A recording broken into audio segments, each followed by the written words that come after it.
مرکز مطبوعات وزارت کارهای داخلی تاجیکستان خبر داد که شب و صبح 12 دکامبر سال 2023 در دو صدمه در شمال و جنوب جمهوری 3 نفر جان باختند. از جمله شب 12 دکامبر سال 2023 تخمینا ساعت 01:15 راننده автомашин تمغه مرسدس بنز سودیبولدایف علی جورایویچ سال تولدش 1960 ساکن شهر ترسونزاده هنگام حرکت در شورای دوشنبه خوجند چنوق در حدود جماعت یختر نویه دیوشتیش از عهده اداره واسطه نقلیات نبر آمده به ماشین تمغه مرسدس اتیکو تحت اداره راننده زیویف عبدالملک سال تولدش 1984 ساکن نویه باباجان غفورов برخورده است.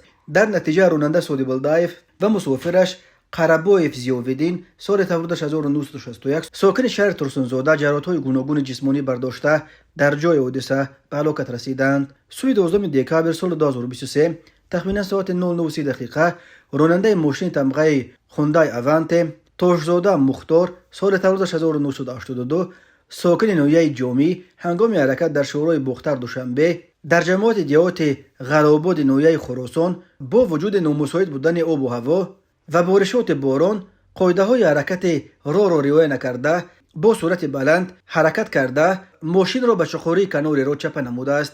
در نتیجه مسافر این ماشین شامودینوف جلال‌الدین سال تولدش 1974 ساکن نویه جامی جراحت وزنی جسمانی برداشته در جای حادثه جان داده است. اوید به این حادثه ها تحقیقات ادامه دارد.